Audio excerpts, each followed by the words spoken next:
Hello, anybody, somebody, nobody, whoever never see this. This is Siegfried Alexander Faust, the Whiff. Come back at you with some more top 10. Hopefully, this time I don't close the video while I'm recording. So, as I was thinking between me, myself, and I about the top 10 for video games, there's so many honorable mentions, I just wanted to include more. Balloons is not on this list, and I'll go over some others that are not. But I won't be expanding past top 20 because this other 10 really includes a lot of other games that are valuable to me, just not as high as the other top 10 list. But they deserve to be on a top 20. So this is going to just be overall a top 20 list. So this is the other half. This will be 11 to 20 of video games that really impacted me, that I love, that I'd recommend to others as well. So, without further ado. So originally, again, wow, misspelling, be a trop 10 list. There's so many video games out there that it was just a struggle. I'm going to hype up titles that I previously listed and the ones that are here. And then, again, for any who are willing to give it a try, please check out Sengoku Rants if you're not against seeing anime titties on a video game. It is such a well-done video game by itself. Again, you could turn that shit off, and if you take away all of it, you have a solid video game still. It's very much worth your time. And along with Kingdom Hearts 1. I cannot press that enough for people. Oh, you know, it's childish, it's fucking stupid looking. It's beautiful. Give it a try. So, without further ado, Smash Bros. That's actually a spoiler for something else on this list. So, Smash Brothers, Super Smash Brothers. Yeah, I forgot to put Super, but Super Smash Brothers, the original. Now, I played the original Melee and Brawl. I owned the original Melee, but jeez, my throat. Let me get a drink. Yeah, after this, I'll get some water real quick. Now, fuck it, I'm gonna get it now. My voice is dying. I woke up not too long ago and I just made this and I can't even speak.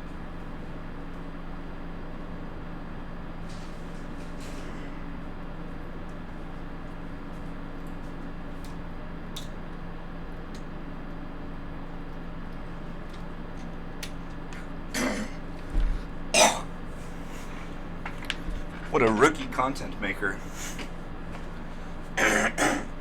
Anywho, before I rudely interrupted myself, Smash Brothers, Super Smash Brothers, oh man, that game is so fun. I think Brawl was king for me, but then there's Smash 4 after that and Smash Ultimate, and you know they're going to keep making more. The game series is so bloody good, it's profitable, it's so fun. I don't even know what to call it. An Arena Mugen, maybe, for its game type. But yeah, and then there's so many Smash clones because it was so successful, and it kind of is like one of the original for how it was made. I think it's so bloody good, so fun, especially 64. 64 is hella simple. They're half the characters can do something that's like really broken or ridiculous. Or you say a quarter of them maybe. It just depends, and you know. You can play that, but you can, if you have items on, like, the items can just make it so much more ridiculous. So anyone that complains that a character's too good, just leave items on. Well, items are good, yeah, so you can use them, but then it doesn't take skill. Okay, then play Fox only on Melee, no items, on Final Destination. And I hope you win every game and feel great about yourself. Like, this game is supposed to be wacky. I think you should have the Smash Orb, you should have 4 players, multiple stocks, and items. It just changes things up drastically, and it's very fun. You don't need that stuff, but there's certain matchups and levels that will be crazy then if you don't do Attorney Legal level, like, again, Final Destination. I've played this game a lot by myself, even. I have no friends. No, I played it with friends, but this game is just fun to play by myself. I've even ROM'd it. Something else that's also crazy is I've played 3 to 4 players on a single keyboard, because you just need your movement, so your 4 directionals, and then A, B, and shield. That's it. That you don't need anything else, I believe. I think. So yeah, it's just. Oh wait, grab. Yeah, A, B, shield, grab. Yeah, you don't need anything else. So you could really just have 4 people all hot seat on a single keyboard, their fingers all over the place. I've done it before. It's hilarious. Doesn't work great, but you can do it. Yeah, this game was so much fun. Melee as well was a beautiful evolutionary step, and then they like took away some stuff from Melee to Brawl, honestly, because they had like a lot of single player challenges. And then Brawl going into Smash 4 and Ultimate. Smash 4, people like to forget about that. The rise of Bayonetta, and Brawl was the rise of Meta Knight. Ah! And was it Melee was the rise of Fox and Falco. But yeah, if you never played Smash, check it out. It's a lot of fun. Again, you could ROM it 64 to your PC and have a blast, just being derpy, playing an old game. Yeah. Classic 64 title. Other 64 titles, spoiler, that are not going to be on this list, but I'll get to some of them kind of, is Mario Kart, Mario Party, GoldenEye, Mask Majora, some other Zelda and other games. Was it Android? So, like Samus. So, yeah, I'm not going to get to those. Donkey Kong, was it Country Adventure, whatever. They're not gonna be on this list, but some classic games along with the Fox one. Pokemon Stadium almost made on this list. That's another honorable mention. Goddamn, Pokemon Stadium 2. But yeah, it didn't make the cut. But damn, decent game. Pokemon though is so specifically Pokemon Blue version, because Pokemon Fire Red and Blue and then Green was also released, the Bulbasaur version, but that was in a Japan release. And then later it was followed by Yellow as like the odd stepchild, which was very interesting. For your Pikachu can learn fly and surf. Anyway, I had Blue version, and man, oh man, I remember trading Pokemon cards. I'm loving the game, maxing out stuff. I leveled up. I'd look at guides. I'd do my research. I was a small boy. I just was so obsessed with Pokemon. And I took it camping. And I live in California. I took it camping when I was a small child. Part of White Indian Guides, which is kind of like Boy Scouts. And we went on a camping trip. And I brought it with me. And I accidentally, for some bloody reason, like, took it out to clean it or something. Or blow into it. And then I left it on a fucking rock in the middle of the fucking desert. Anywho, yeah, somebody else finds it, gives it to the head guy for there, and then he ends up being our neighbor. And so I leave this game miles and miles away from where I live. Super far away. Let me just look up how far Joshua Tree is right now from where I am.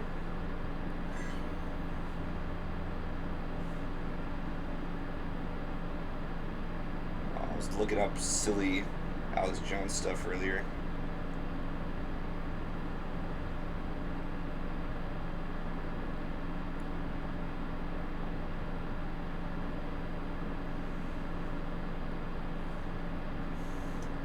Yeah, 2-hour car ride. How far is this fucking place?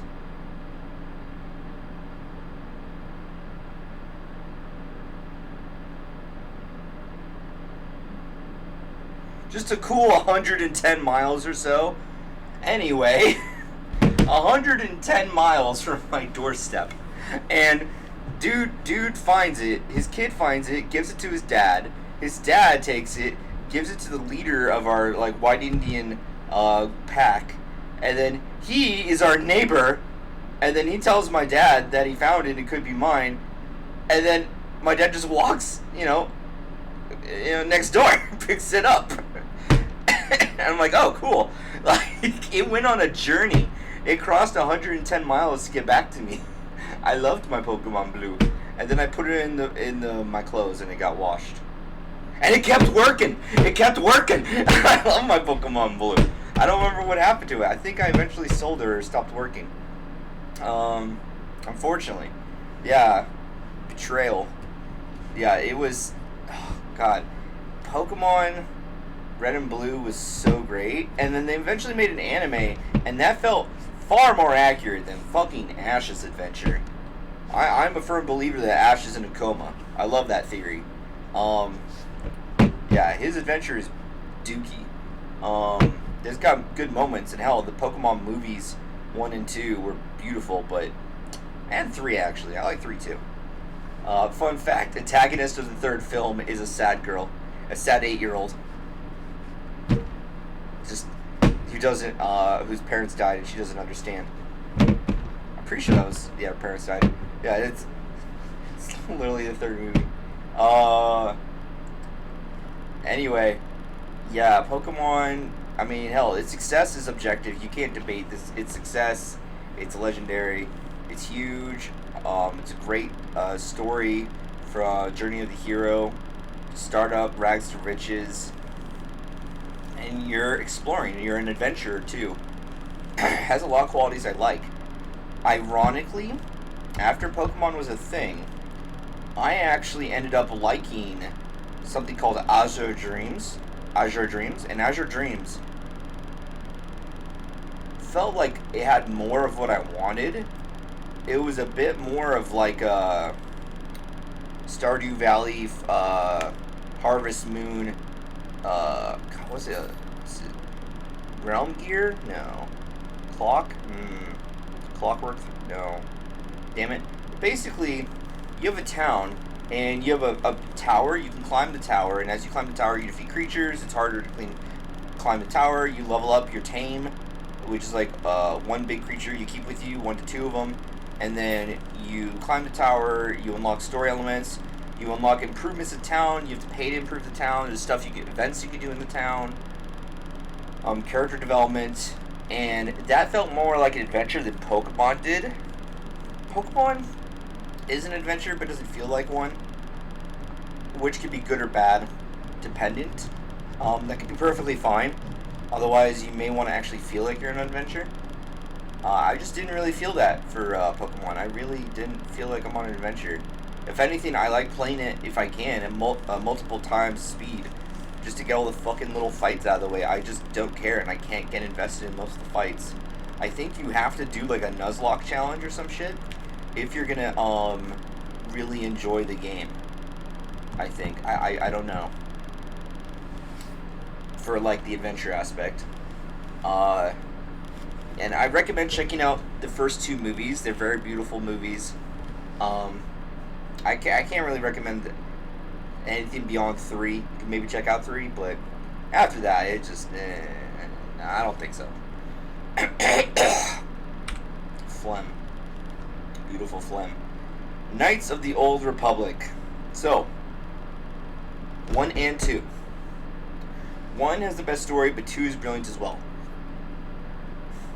Surely I must run out of throat snot eventually. God damn. So, 2 is a continuation of 1, but also more of a standalone. 1 has a legendary story as you play as, oh good lord, Darth Revan, who is both a Jedi and a Sith. And it is very good. Obviously taken from elements of the Skywalker saga, Skywalker series of Anakin Skywalker, both Jedi and Sith. But the thing with Revan is he's gone back and forth. He was Jedi, Sith, Jedi, and you can go back to being a Sith even again. And it doesn't get ridiculous. It's a very good story, and it's probably one of the most recognized and best stories of Star Wars. If anyone knows anything outside of the New Republic / High Republic, they know this story. It is an older game, so look at the right picture. That is exactly what you'd be working with. Uh, but you know, it has multiple styles. You can do dual wielding lightsabers, a double bladed lightsaber, single lightsaber, or no lightsaber. You can do blasters, dual blasters, heavy blaster. You can just be grenade spamming, a grenader. A lot of different play styles that you can work with. Or you can even just do full into force powers, be it good, neutral, or evil. A lot of cool ways to play the game. I have saved data of me going through a couple times and just stopping halfway through. Unfortunately, I just like lost interest, but I keep starting up, and even now, just talking about it, I want to play it again. It's so fun. Ah, and fun fact, it's being redone. Woo! Let's go! It's getting remade. So there's been a fan project for a while. Excuse me?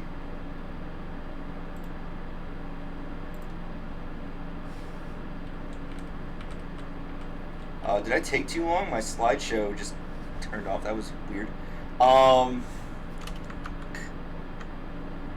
Okay.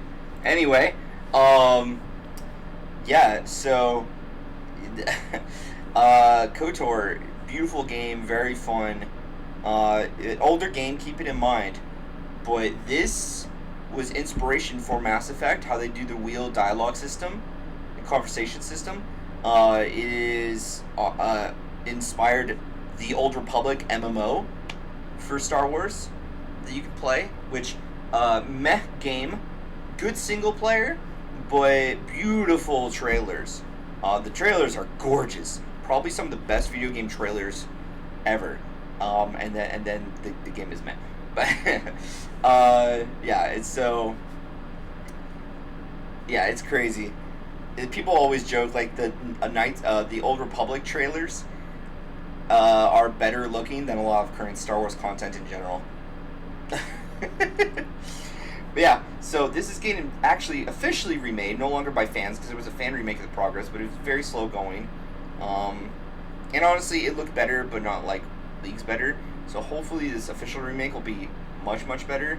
It's going to be, I think, official released on Xbox first. Boy, I think that will also include PC, technically, because, PC owns Xbox. But we will see. Hopefully, also is a good game, and I'm looking forward to a lot of improvements. Just give it the Mass Effect treatment. Literally, just update the shit out of the graphics. Keep everything the same. I don't know if I want anything changed. The only things I would argue to keep to change is one, add like a tutorial at the beginning so people can get a good understanding, for the love of God, of how building your character with levels will affect your future gameplay, because you will lose out on additional levels and upgrades later if you level up early, which can be annoying for some, and if they're trying to build a certain way. So that should be advertised, I think. So yeah, provide that info. It's not really explained early at all. I don't even know if it's explained in the game at all, which kind of pisses me off. And then you have to like look up all that shit online if you're trying to get a good idea of it, and then make the blasters playstyle, grenader playstyle, fucking relevant. If you want to try and go non-lightsaber, or if you're trying to go pure force power, just make everything a bit more balanced. I even argue to tone down the I forget if it's double lightsaber or double bladed lightsaber, heavy crit style. I'd actually say nerf that slightly, because the final fight you can single bop Malik, just bounce house him a couple times and just constantly just goes down in one hit. I don't know. It's funny, but it's just everything will die in one hit for the most part in the game. Yeah, that's it for KOTOR. I recommend getting on PC, go on a journey. But again, keep in mind, it's an older game. There's a bunch of different planets, and you don't have to visit them in a certain way. So again, in Mass Effect, where you can visit different plot planets in different orders, they did it first. KOTOR did it first. And you can just straight up have some of your like allies killed off. Or you can start to flirt with them. And they go further with this in KOTOR 2. Boy, really, this game inspired most of what Mass Effect is, hands down. Advance Wars 2, Black Hole Rising.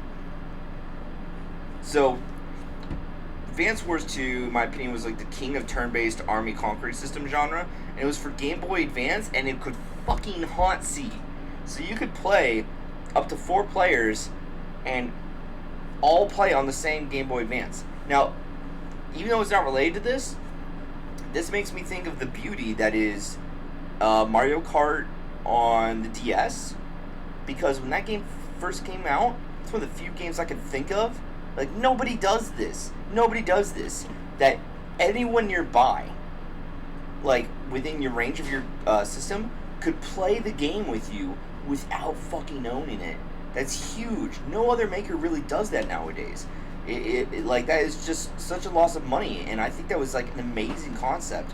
And, you know, standalone is kind of seen like that as well, because not only are people not buying the game, they're not buying the console, begin to play it. And so you could play, I think, Linked, if they had their own as well. Boy, I mean, why wouldn't you just play standalone, and one person just save it, and it's all there. And this game was so bloody fun. Once you got into, like, I don't know, insane levels of money, like, only, like, 1 or 2 army, like, yeah, 2 to 3 armies stood head over shoulders above the rest at that point. You'd have to just go fast, because otherwise, some are just so much superior to others. I remember my friend, I think, loved playing the money, no, I think he loved playing the snow guy, and I love playing the money kid. And man, just so this game, you build different types of infantry and mech, which is, you say, armor, so that's going to be different types of tanks. They have different values of speed, health, defense, kind of like offensive power. You can give buffs, debuffs, etc. And there's line of sight, so you may not be able to see everything on the map. And you have certain areas to cross. You have airplanes as well, ships, and different buildings that will give you different bonuses.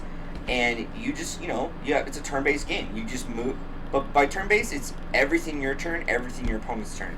And so, it's not like I move one thing, you move one thing. I have like a couple things here, but we're talking like actually huge-ass fucking armies. And you even have APCs to move infantry around. You have infantries that have different specializations. So they may, oh god, spoiler. So there was Advanced Wars 1, and then like 1 or 2 more Advanced War games. And then there was like a couple rip-offs. They're just not as good as Advanced Wars 2. Advanced Wars 2 was perfection. And it has a good story too, with some unique elements. And then you could play, I think, almost, if not every one of the villain characters too, as characters in the multiplayer. Like, you could just play bloody everyone. And I just thought that's fucking awesome. And I think there's like a record thing. You can make your own maps on the Game Boy Advance and play with people. It is so good. It is so good. And then again, if you wanted to ROM this, you could hot seat it on your PC. Just if you want to play, you and a couple friends, or you and, you know, your partner, you two could just play this little army game on the computer and just hot seat. And it was the other person's turn. You just let them know. You hop off. You switch. And because like you could turn on. I don't remember if I think you could turn off line of sight or not. But then also, like, you know, you're just gonna eventually see everything anyway. So it's not gonna matter, because you'll quickly be able to see each other. And that's if you're not playing allies. You can play allies as well. All kinds of crazy shit. So very fun game. Very simple, and it angers me that it is better. Like, it's old, and yet it's still the best kind of its fucking genre.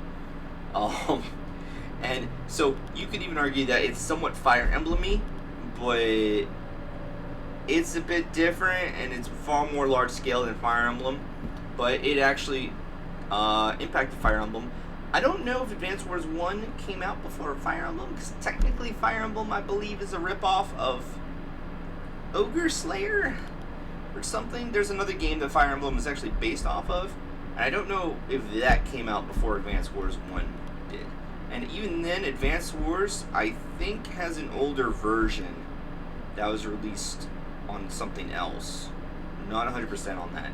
But this might actually be the predecessor for inspiration for Fire Emblem genre. So, suck it, swords and knights and magic and shit. Tanks. Dawn of War, Dark Crusade. So, Dawn of War. Let's talk about the black sheep in the room too. So, Dawn of War was a Warhammer 40k based multiplayer online game, MO, and it had a single player aspect. It was more so for the single player aspect. It was like a random fly. And it was very fun, and it was very successful, and the trailer was great. And they released many DLCs. So there's like 3 Dawn of Wars, and each one has like 3 to 4 DLCs. This is a DLC for Dawn of War 1, so it's pretty old, and it was actually a standalone. So you could actually play this by itself. Not all of them you could do that. You had to have the original game owned. This one you didn't. You could just buy Dark Crusade by itself, and only owning all the other titles for Dawn of War 1 would just unlock the other races for use in multiplayer. You couldn't play the other races in multiplayer if you didn't own them. But you could still play multiplayer with Dawn of War, but you can only play the Tau and Necrons, I believe. I think. I'm not 100% on that. I think that's it. Now, with that said, Dawn of War Dark Crusade introduced the Necrons and the Tau. First time Necrons in any of the video games, I think, and then Tau since the Fire Warrior game. It has wonderful voice lines. It has an army painter, which I think is hilarious because I can build my Wokrons, my Cringerons, my sensitive Rons. The list goes on. What I like to call them most is Rainbow Rons. So this isn't the picture on the bottom right because mine are far more rainbowy. But yeah, you could just build Rainbow Rons. And I am a firm believer that if you're building on for Warhammer 40k tabletop, the custom Relentless Expansionists, Eternal Conquerors, make Rainbow Rons. Sunshine, lollipops, and rainbows and other things that make the day go by and by when we're together. Yeah, just rainbow robots with attitude. Yeah, it's just, they're so ridiculous. It had little gore graphics. You could play Chaos Marines, Space Marines, Imperial Guard, Tau, Necrons, Eldar, Orcs. And the best thing about all of this, I don't think I'm missing anything, is they're all fighting each other. Space Marines and Chaos Space Marines, if I didn't say them, on a fucking risk map. So you take territory and you lose territory. So the thing is after you play a game, that's only that one territory. You still have to attack and defend other territories. There's some territories will give you more resources to improve the territories you already own, or make taking new ones easier, or give special bonuses that are unique to them that will affect how you can attack. And killing opponents and clearing certain achievements will give you war gear, which is just like upgrading your. It's like giving your HQ warlord traits and relics. And boy, imagine you can give them multiple, so you could just like superpower them up, and so you could do all kinds of crazy shit. And for the time it came out, because it is older. Like again, there's Dawn of War 2, and a bunch of more expansions, and Dawn of War 3, and a bunch of more expansions, and other Warhammer games since then. And while they added more and more content, people got upset that like they got away from the idea of what Warhammer should kind of be. I feel like Dawn of War 2 is far more accurate, and they have NIDS. But yeah, this, for its time, and even now, no other Warhammer 40k game has a risk-style combat thing like this. What people do is they'll kind of recreate it, in large-scale tournaments or narrative campaigns where people are taking different territories, because it's so simple and it's great and it's fun. Um, but it can, like, because it's, if you play IRL with players, if you one person is very successful in snowballs, they're just gonna outscore everyone else and just become a giant probably. That is a possibility. Be aware. But then, people could make alliances if they want. So I don't think you should be like 4 versus 4. It should be everyone kind of by themselves, and then you make alliances, because that is a real concern. Because I don't know, the story of taking Kronos is just so good. Again, it's an old style game.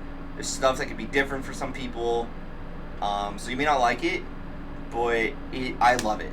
It influenced me greatly, more than the other Dawn War series, more than any other Warhammer 40k video game, I think. And hot take, I don't think Darktide is that great. Yeah, I like Vermintide, but high level Vermintide gets reduced to slap, parry, block, back, slap, parry, block, back, slap, parry, block, back, and I don't know. At that point, you're niched into playing one game play style, and that's what it seems Darktide has also done.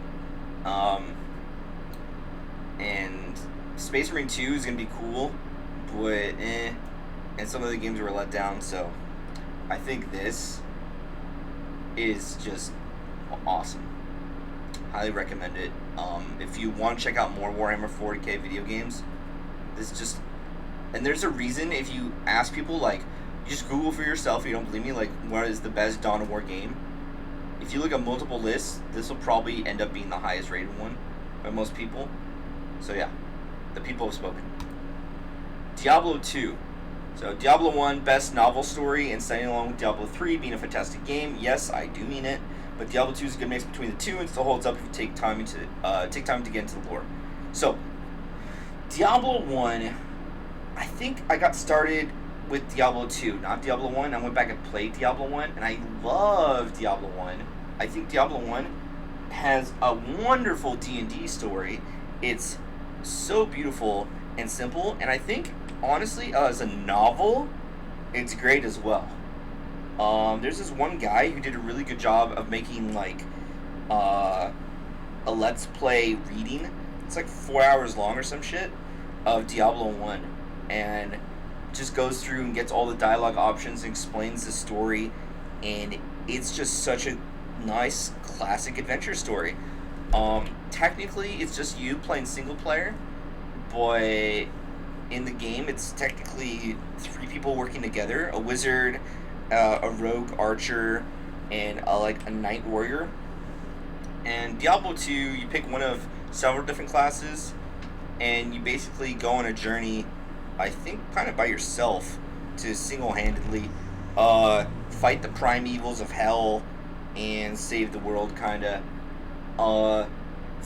I've been recently playing this. This is the game I binged for the last week or two with a friend on the console, and I spent so much time. I used to play this with my crappy druid, but I fucking loved him. I built him so bad. Druid was my favorite, because I would just I got a jacked up bear. I gave it, I think mostly extra life or something. Or no, Heart of the Wolverine, so it could actually be useful. And then I gave myself Fury and Werewolf, and I would just get them all and just attack super fast, which I thought was hilarious, and hit hard. But I would come later to realize how crappy my build was. I just was able to survive getting into hell and play hell difficulty with my crappy build, which is just quite odd, because it was such a bad build. But Diablo 2 has a bunch of different classes with the Lord of Destruction expansion pack. It's a good story, great characters. Diablo Immortal is hot garbage. Let's just pretend it doesn't exist. And Diablo 3, I think, is a great game. I think Diablo 3 is a great game. But a lot of people have nostalgia for Diablo 2, and I do too. But I feel like they discount Diablo 3 because of the nostalgia for Diablo 2, and yet they won't get into Diablo 1, which is crazy, because then if you have the nostalgia, why don't you get more into the story? But, yeah, Diablo 3 is amazing. Diablo 2, in my opinion, just barely beats it, because I've spent far more time on Diablo 2, which is crazy, because I've spent a lot of time on Diablo 3 as well. Like, hundreds upon hours. I actually funny thing, Diablo 3 came out when I was getting some of my military training in Connecticut, and people like went AWOL to go pick it up. Like, people were just missing from base, like a decent amount of people, because they went off base, and they also went on base to reserve stuff, and then like hid and then locked their rooms in the barracks to like play Diablo 3 when it came out. I couldn't believe it. Oh man, it was so funny. And then Diablo 3, I think the entire first day, it didn't even work. The servers. Oh, it was a shit show. And then the auction house is a thing too. Oh, good lord. But Diablo 2, I don't like the endgame grind for Diablo 2, but I love playing through the story of it. I think that's the thing where after I finish Hell mode, that's where I start to lose interest. Between finishing Nightmare to finishing Hell, my interest and motivation declines. And then Diablo 3, I don't really have that issue. It's just as long as I'm able to play with friends, there's friends that want to play with me, and they're saying, hey, can we get on Diablo 3? Do you want to play Diablo 3 with me? Because I don't have friends that do that a lot for a lot of games. I have some, but yeah, I don't have a lot of that, which is why I do enjoy single player. Because otherwise I have to motivate people to get into games, and Diablo 3 is not one I motivate people for. But yeah, they're both very good. I recommend checking out all three. Diablo 2 just takes the cake for me. But it's a thing where it's like I don't even want to choose because they're all good. But yeah, I'd highly recommend Diablo 2, of course. Everything on this list, no duh.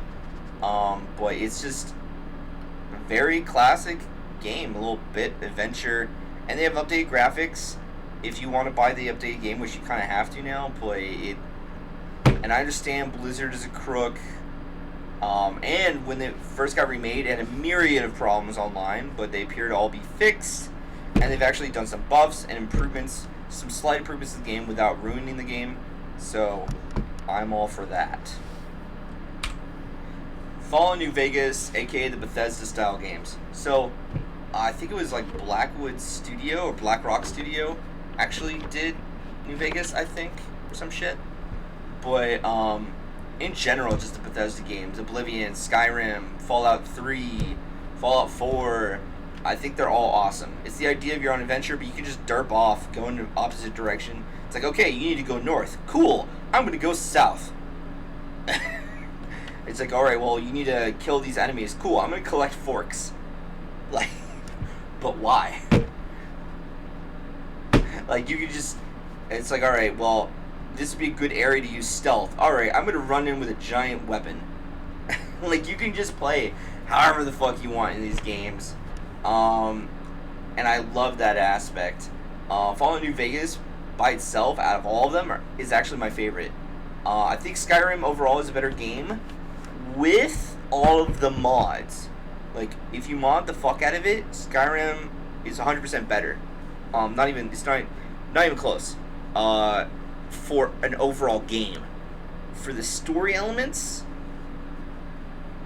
I think Fallout New Vegas might honestly still be better. It's that good. There's a reason a lot of Fallout players say Fallout New Vegas is the best game. Because again, story is king. As long as it's provided very well. Yeah. I feel like I'm talking too much. So Fallout New Vegas, it's between California and Las Vegas, and you go up to Las Vegas, and it's been like remodeled, taken over by Zombie Robot Man, and there's been some clans formed of powerful people.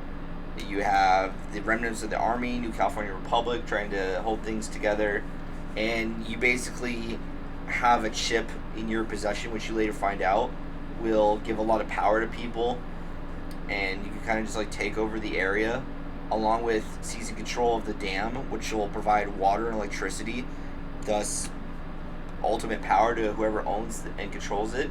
And so it's a good story. A lot of different areas you can do. Tons of side content. And the DLCs are good too. I don't think they're great. I do not think the DLCs are great. The one with Zion, so I don't know if that's Lonesome Road or the other one I'm thinking of, but yeah, that one I think is actually great. But yeah, the DLCs are definitely worth checking out. I think this is better than Fallout 3. I love the over-the-top patriotism in Fallout 3. Like, yeah, good old America. Screw the Chinese. Like, it's so outlandishly ridiculous. And then Fallout, it's like so effed up. But you know, that's the beauty of it. And then Fallout 4, and then you're just trying to get water. It's so simple. You're trying to get fresh water. That's the core plot of the game. You need fresh water.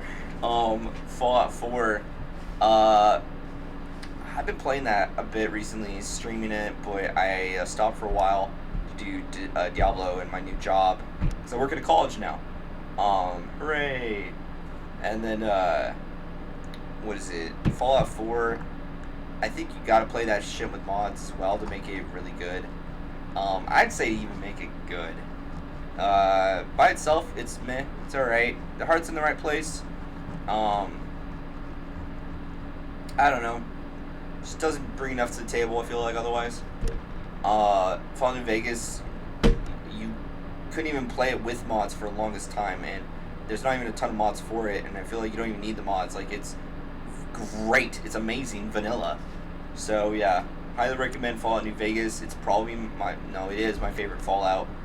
And favorite Bethesda style game, hands down. Ark. So, Rust and Conan are very fun games as well, but I hands down think Ark is king. So, I also was doing Ark for a while on the channel. I just kind of stopped as well, because that takes a lot of time. I'm working now, so I gotta figure out how to divvy up my time more. More so also because I'm trying to get more hours. I need to get another job or something, because I want some more cash inflow to help with some stuff. So, right now I'm tight on a budget, but I don't like that, so I need more money, so I need more work. And I'll continue to put out more art content, etc. But, you know, que sera, sera. So, Rust, yeah, there's NPCs in Rust. It's the scientists, and, you know, the helis. But, I mean, let's be honest. It's PvP. It's a PvP game. Conan, same thing. You know, there's far more PvE, but the idea of Conan is to make it a PvP game. I think the PvP in Conan fucking sucks. And the world is cool. I think it's funny because you have a dong/booby slider for its size. So you just walk around with a giant dick. But I just don't, like, Rust and Ark both have more than Conan. Like, you have to be, like, balls deep into the Conan universe and love it to want to play that better, because I just feel like the other games just give you far more options. Speaking of far more options, Ark, Hands Over Tails, has far more than both those fucking games fucking combined. If you include all the DLCs and updates and everything, versus when the games first came out, Ark easily has both of those games' content combined and more. It's insanity. The vastness of the levels, just how fucking massive they fucking are. All the different creatures' abilities, strats to use them, the level up options, the ways you can build your homes. Oh god. And if you want to get mods, you can get mods. You can get all the basically different colorized options to like make your home life prettier, to compensate for Rust's skins, because Rust has a lot of skins. So if you do all the skins for like rugs and the furnaces and stuff, and boxes, it'd be cool, and the doors. But yeah, you'd have to get a mod for that for Ark to keep up with that. Otherwise, in general, Ark is going to be more beautiful, I feel like, than Rust. Anything they can do, Ark can do better. I will easily defend that. Easily. You have dinosaurs with guns. and bows, and you can even go mythical creatures with dragons and shit, and you can give them like laser cannons, all kinds of crazy shit. You can have clans, or you can have a PvP server, or PvE. You don't want to deal with it like, you start off brand new and a bunch of people with dragons come over and blow up your base. Like, what the fuck are you supposed to do? Nothing. Get fucked. That's Ark. Enjoy. And they give you swamp aids. That's a whole other issue. But if you don't want to deal with that, that's fine. Play the PvE experience. Now, all of these games have bad things too. For Ark, I'm not going to go into everything, but Ark, for PvP, you can usually get outgunned and out-resourced, and people can, like, offline you, just like in the other games. Getting offline fucking sucks. And then, more so, what is it, on PvE, the server can get incredibly laggy. So, it can get laggy in PvP too, but it's more so a canonical thing for PvE, because you can't really destroy people's stuff, because everything's friendly. You can't do damage to other people, so people just build all over the place, and then you can't build anywhere near them, and shit'll get really laggy on the server, and it's just consistent with hardcore PvE players. It's really cringe. It's unfortunate. Yeah. I wish there was just a base block, and then you can't, or like 3 to 5 base blocks, and people can't have any more outside of the large area for the base block. Because even that would help reduce. That's a 7 Days to Die concept. Which 7 Days to Die doesn't make it on this list, but that's also a fun game. And I played the old crappy version too, console. I still love it. Yeah, Ark, I've played a lot single player. I've played more by myself than other people, maybe, for Ark. And has a lot of base building, dinos, etc. I still want to finish the series I did for the 100 Days Let's Play. I just don't know when that's going to happen, where I'm going to finish it, because there's so many other things I'm trying to do. But yeah. League of Legends. Yes, the League of Salt. This isn't even close to all the characters. There's more than I'm even showing here. So bloody many. League of Legends. An online MOBA based off the Dota from Warcraft 3 custom games. It's its own separate thing. I'd say the big three is Dota, League of Legends, and Heroes of the Storm, HOTS. I played all three. I enjoy HOTS because it's faster. I enjoyed League of Legends overall far more. And I didn't really enjoy Dota 2, but I think it is the best version of the MOBA. I don't like it, but I think it is the more skilled version, 100%. More so than now for League. Some characters are just very overtuned, and I don't like it. The snowball can be far too drastic. Matchups can be far too one-sided, and it is very frustrating at times. And it's just kind of shrugged off by a lot of people in the community too. It's just like, that's just kind of how League is. Oh, it's just fucked up, haha. And it's like, then they need to fix it. It's just like insanity that people are just like laughing at shit that's, needs improvement, and just doesn't get it.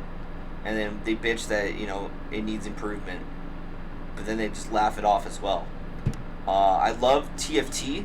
I love the fuck out of Twisted Tree Lines before they got rid of it. ARAM is very fun too, but I loved it more so with older characters. Before a lot of changes been made to a lot of the characters been updated and their kits get changed to ways I don't like. Like, I don't like the new Pantheon kit. I don't like the new Fiddlesticks kit. I actually do like the new Scion kit. Yeah, I think the list goes on for some others. Anyway, I've sunk a lot of time in the League. I loved it. I think I almost went plat, but I got busy with the military. I got deployed like over and over and over, back deployments. So that was a thing. And then what? Oh, there's drama. Like, even now, I just have to join a game and then hit mute all. Like, it is by far the most toxic game I've ever played. Which is unfortunate. So, I mentioned TFT is fun, but also Legends of Runeterra, very fun card game.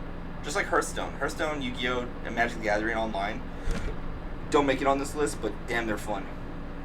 But more so their Hearthstone, it's custom mode. Legends of Runeterra, I don't like their custom campaign thing. I think it's actually garbage. I just like playing regular matches. Yeah, League of Legends, very fun, but I haven't enjoyed it for a couple years now. Like, heavily, I haven't enjoyed it for a couple years. It's not where I'd want it to be. Characters and items got a lot of changes. Yeah. I think when I stopped enjoying it was when the Juggernaut patch hit, which is years and years and years ago. Made all the Juggernauts insane, and it took away a lot of the gold items, started changing playstyles of other champs and some of their abilities. And shortly after, they got rid of Twisted, and all of that just made me sad. But yeah, I still think it played a big impact for my love for video games, and I spent a lot of time with it, and I still love it. I just don't play it. But I'd recommend if people want to check out what MOBAs are, you could try this. You could try League of Legends. I definitely think it's easier than Dota 2. And I think Heroes of the Storm is even easier than this. Play Heroes of the Storm AI, and then move on to League of Legends. And then play League of Legends Howling Abyss. Actually, I don't even think you can play Howling Abyss. You have to do AI matches. But just learn a certain role of how to play a certain character or a certain type of character, and then go on from there. Yeah, and competitive tactics. If you don't want to learn that stuff or play it correctly, that's fine, but then you're going to lose. Like, I have a friend who got upset because, he'd play a character, or he'd do picks that were bad, or played characters in a way not you're just supposed to play them, and then people would get upset at the team.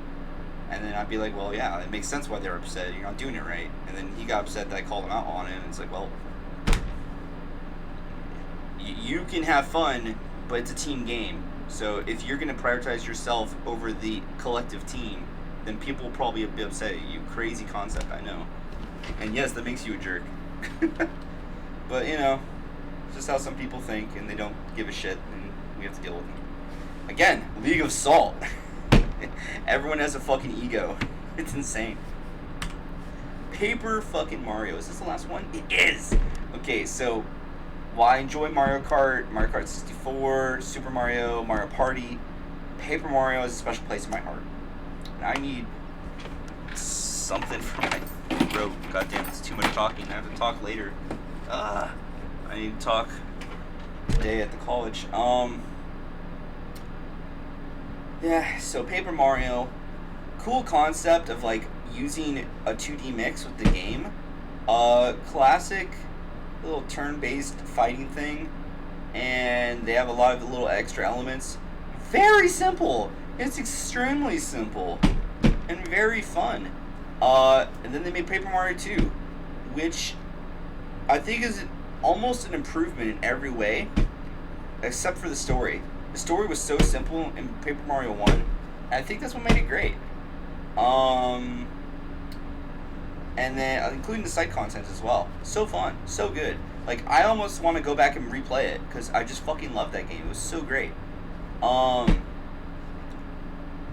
then they made, like, They made, like, a ghetto Paper Mario 3, and, like, 1 or 2 spin-offs. Yeah, people don't like those. And they don't even consider core Paper Mario games. They only consider the first 2 as real Paper Mario games, for the most part. And most people consider 1 the better version. It's just the fact that 2 has far more content. The world is also ready for another Paper Mario. A true Paper Mario game. Please. That'd be a great thing to have happen. People want it. Please make it, Nintendo. Make it correctly. Yeah. Yeah, I mean, you can check out gameplay. I have some pictures here of the gameplay for Paper Mario. You could ROM this as well. It's single player, play it and enjoy it. Again, it's very simple, kiddie Mario game. And I can't recommend it enough. It's, for how simple it is, it's a fun single player adventure. I might even eventually stream it, because it's so simple and fun. But yeah, without further ado, I'm gonna cut this video here and get myself a throat lozenge because I've been talking too much as it is. If you like my content, like, share, subscribe. I'm gonna put out more lists because I made this impromptu. I actually already have the slideshows pre-made. I just got to do some last-minute edits to add some more pictures for my animation movie list and anime show list top 20s. And after that, I might do manga, and I might do some other stuff. Oh yeah, I was gonna do my top 20 literatures or written word things. But yeah, and if you like this and you want to let me know about additional things you'd like me to see or do on my channel, you know, just throw it down in the comments. I'll check it out, I'll give feedback, and you help to choose the direction the channel goes in. Take care, have a wonderful day. Later, bye.